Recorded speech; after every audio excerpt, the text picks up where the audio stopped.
તો મિત્રો આ તે આપણે લીલી મકાઈનો ચેવડો, અને આ ચેવડો કેવો બન્યો, તો વિડીયો ગમ્યો હોય તો લાઈક કરજો, શેર કરજો, અને ચેનલમાં જો નવા હોય ને તો સબસ્ક્રાઈબર તો જરૂર કરજો મિત્રો.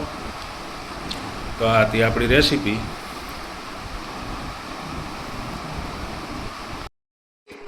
ચાલો મિત્રો, જય દ્વારકાધીશ. કેમ છો બધા? મજામાં ને? જો અમારા જે ડોડાનો પ્રોગ્રામ છે.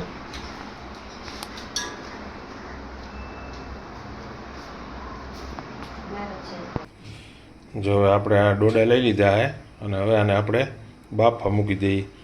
ગેસ ચાલુ કરી દીધો, અને હવે એને આપણે બાફવા મૂકી દઈએ. અને બાફવા માટે આપણે આમાં ખાલી અત્યારે મીઠું નાખી દીધું છે 2 ચમચી જેટલું, અને બાફવા મૂકી દીધા હે. જો એટલું આપણે છે ને વઘાર માટે 2 ડુંગળી લઈ લીધી, 2 ટમેટાં લઈ લીધા, એટલું આદું લઈ લીધું, એટલું લસણ લઈ લીધું, અને 1 મરચું લઈ લીધું છે.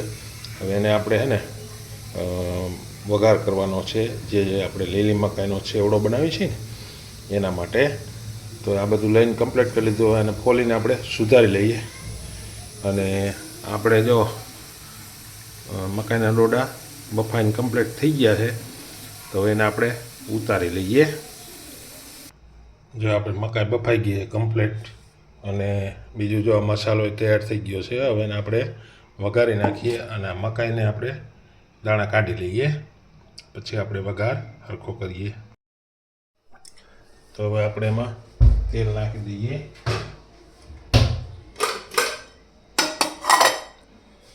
અને ચાલુ કરી દઈએ. જો હવે આપણે તેલ આવી ગયું છે. એમાં આપણે રાઈ નથી નાખવાની, 1 ચમચી જીરું નાખવાનું છે, અને 1 ચમચી આપણે એમાં હિંગ નાખવાની છે. એ બધું નાખી અને પછી જો આનો વઘાર કરવાનો છે.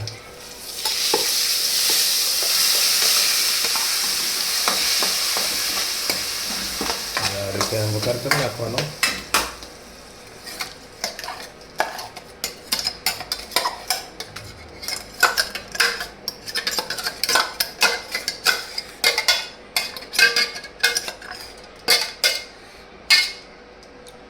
આ રીતે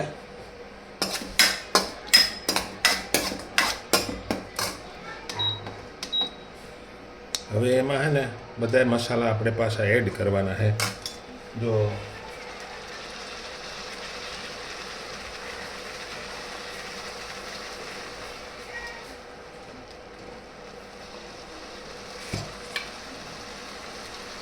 બાફવા મીઠું વધારે નાખ્યું હોય કે ઓછું નાખ્યું હોય તો આપણે એમાં 1/2 ચમચી કાળા નમક નાખી દઈશું.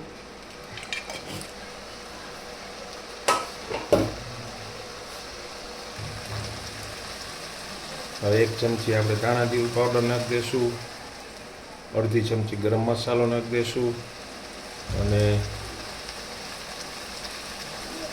ચટણી નાખશું, આપણે હળદર નાખશું. જો 1 ચમચી હળદર નાખી દેવાની, પછી એને પાકવા દેવા. એ વાંચ બંધ.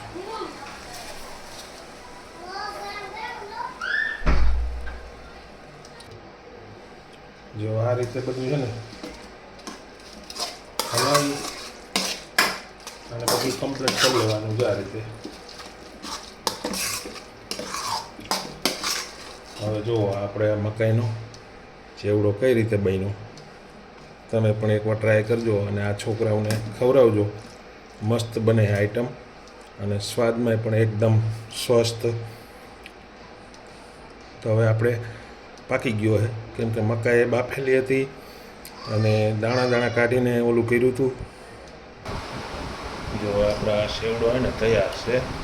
એમાં આપણે છે ને ધાણા કાઢી નાખી દઈએ. લીલી મકાઈનો સેવડો આ રીતે બનાવી, અને પછી હાઈ ગ્લાસથી પીરસવાનો. આમાં થોડી ડૂટી ફૂટી નાખી દઈએ,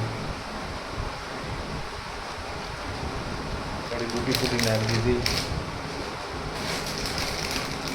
મસ્ત દેખાય અને આઈટમ સારી બને.